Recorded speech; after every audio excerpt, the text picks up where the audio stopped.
নমস্কার প্রিয় দর্শক, আপনারা দেখছেন কাকদ্বীপ টিভি। আমি প্রতাপ। আবারও পিছিয়ে গেল 26,000 চাকরি যারা করছেন তাদের যে শুনানি সুপ্রিম কোর্টে আজকের হওয়ার কথা ছিল এবং হয়েওছে, সেই মামলা কিন্তু আবারও পিছিয়ে গেল।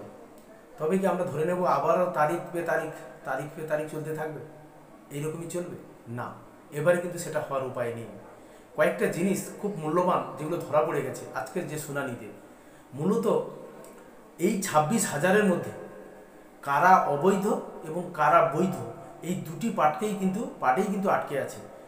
এসএসসি রাজ্য সরকার যে স্বশাসিত সংস্থা, তারা প্রথম দাবি করেছিল যে আমাদের কাছে পদ্ধতি রয়েছে বা আমাদের কাছে ডেটা রয়েছে, প্রসেস রয়েছে, যে কারা বৈধ কারা অবৈধ আমরা বের করতে পারবো। কিন্তু যখন হাইকোর্টে, কলকাতা হাইকোর্টে এই মামলা শুনানি হয়, তখন কিন্তু কোনোভাবেই এসএসসি এই দাবি করতে পারেনি যে কোনোভাবে আমরা এটাকে আলাদা করতে পারব বৈধ কারা অবৈধ।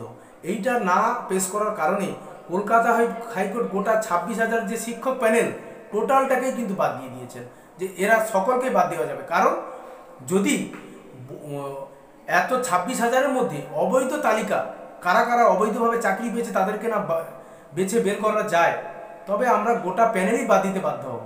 এবং সেটাই কিন্তু কলকাতা হাইকোর্ট রায় দিয়েছিলেন। সেই রায়ের বিরুদ্ধে সুপ্রিম কোর্টে রাজ্য সরকারও আবেদন করে এবং যে সমস্ত চাকরি যারা অবৈধভাবে চাকরি পেয়েছিলেন, যাদের নামে তালিকা সিবিআই দিয়েছিল, তারাও তাদের একটা ফোরাম কিন্তু ওখানে আবেদন জানায়। সেই আবেদনের ভিত্তিতে কিন্তু বারবার সেই তারিখ পে তারিখ চলছে এখনো পর্যন্ত। আজকেরও হয়েছে। কবে হবে?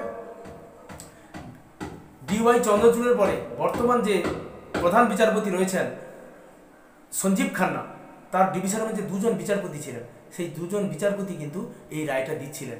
সেখানে দেখা যাচ্ছে একই জিনিস, সিবিআই কিন্তু একটি তালিকা প্রকাশ করেছে, আদালতে জমা দিয়েছে, যে কারা তাদের যে তদন্ত প্রক্রিয়ার মাধ্যমে কাদের নাম উঠে এসছে, কারা অবৈধ, সেই তালিকা কিন্তু সিবিআইকে দিয়েছে। এই তালিকা জমা দেওয়ার সঙ্গে সঙ্গেই রাজ্য সরকার আইনজীবীরা চিৎকার চেঁচামেচি শুরু করেন যে আমাদের কেন লিস্টটা দেওয়া হয়নি। আরে ভাই, তোমাদেরকে লিস্ট দেওয়ার প্রয়োজনটা কি? সিবিআই একটি স্বতন্ত্র সংস্থা, সে তদন্ত করে কোন কোন ব্যক্তির অবৈধ তালিকা পেয়েছে, নাম পেয়েছে, সেটা কিন্তু আদালতে জমা দিয়েছে। আদালত দেখুক না যে কারা কারা অবৈধ আছে।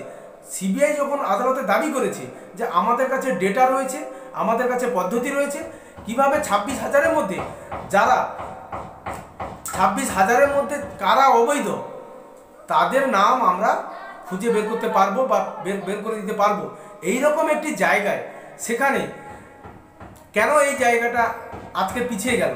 কারণ এখনো পর্যন্ত কিন্তু এই রায়টা হলো না।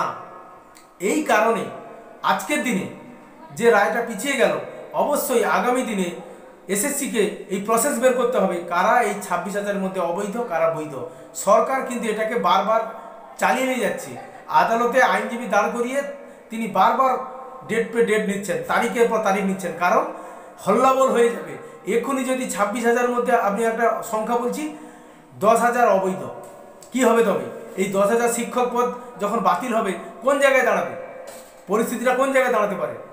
এটা কিন্তু সরকার ভেবে সরকার একটা বিকল্প রাস্তা নিয়েছে। যতদিন পারবো এটাকে দীর্ঘস্তর করব, এই বিচার প্রক্রিয়াকে লম্বা করব, দীর্ঘতর করব, তাতে আমাকে এই মুহূর্তে জমা দিতে হবে না। কিন্তু কলকাতা হাইকোর্টের রায়ের উপরে সুপ্রিম কোর্ট কোনো স্থগিতাদেশ দেয়নি যে এটা খারিজ করলাম বা অন্তর্বর্তী একটা স্থগিতাদেশ দিলাম, তা কিন্তু করেনি। এখানে বোঝা যাচ্ছে সুপ্রিম কোর্ট হাইকোর্টের রায়কে কিন্তু বলবৎ রেখেছে, শুধু একটু বিচার প্রক্রিয়া রাখছে কি, যে যাতে তারা চাকরি করছে করুক। কিন্তু বর্তমানে আপনাদের 26,000-এর মধ্যে কতজন অবৈধভাবে চাকরি পেয়েছেন এবং কতজন বৈধ আছেন, এটা কিন্তু এসএসসিকে এই তালিকা জমা দিতে হবে, না হলে কিন্তু পুরো প্যানেলটা বাতিল হবে। সম্ভবত নেক্সট ডেট, যে ডেটটা হবে, সেই ডেটে কিন্তু এই জিনিসটা আসবে।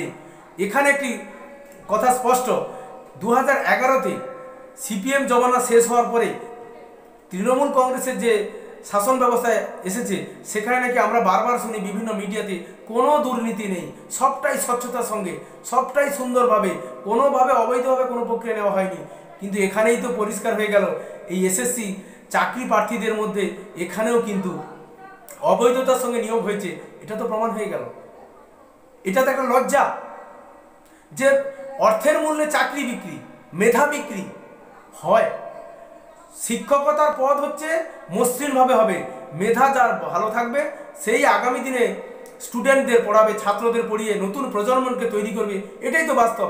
এই রকম শিক্ষাক্ষেত্রে যদি দুর্নীতি দানা বাঁধে, তবে আজকে যারা এই প্রতিবেদন শুনছেন বা আপনারা পত্রপত্রিকা বিভিন্ন জায়গা থেকে যে তথ্যগুলো পাচ্ছেন, সেখান থেকে যে টুকরো অভিজ্ঞতাগুলো সেগুলো আপনারা মিলিত করে দেখুন যে শিক্ষা ব্যবস্থায় যদি দুর্নীতি হয়, সেখানে পরবর্তী প্রজন্মও তো একটা ট্রাবল করবে, তাদের অবস্থা আরও খারাপ জায়গায় যাবে।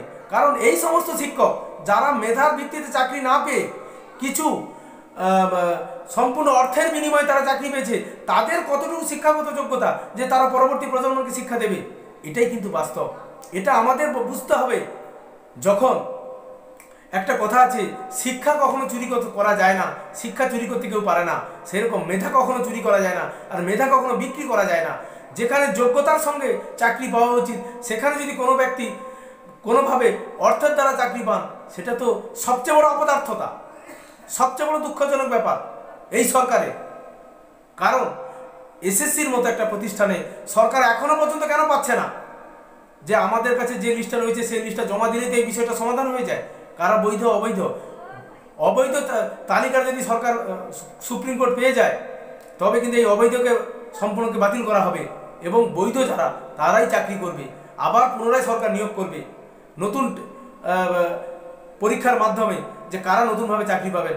এই জায়গায় সরকার না গিয়ে সরকারের যে নিজস্ব লোক যারা দলের ক্যাডাররা, তারা কিন্তু অর্থ নিয়ে বসে আছেন।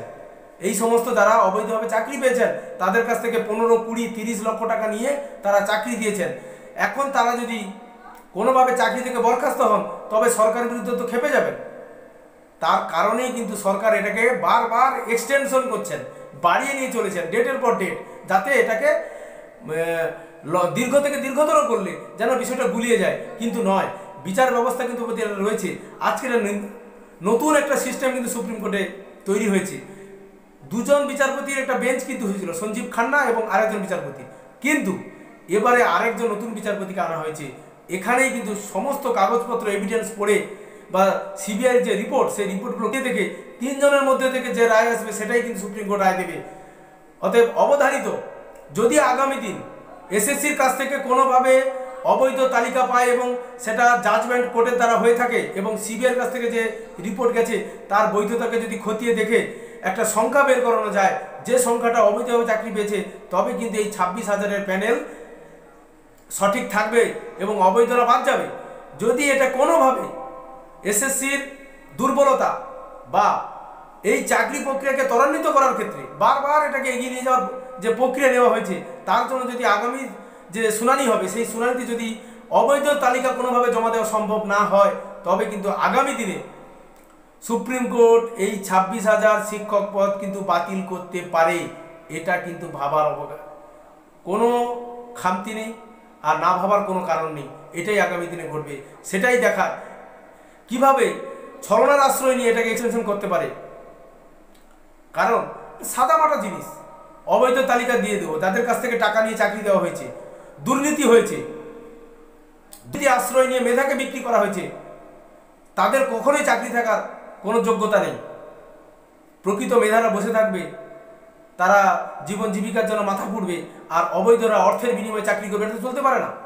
অতএব আগামী দিনে সুপ্রিম কোর্টে কী রায় আসে, সেদিকে আমাদের চোখ থাকবে। ততক্ষণ পর্যন্ত আজকের প্রতিবেদন এখানে শেষ করছি। জয় হিন্দ, বন্দে মাতরম, ভারত মাতা কি জয়।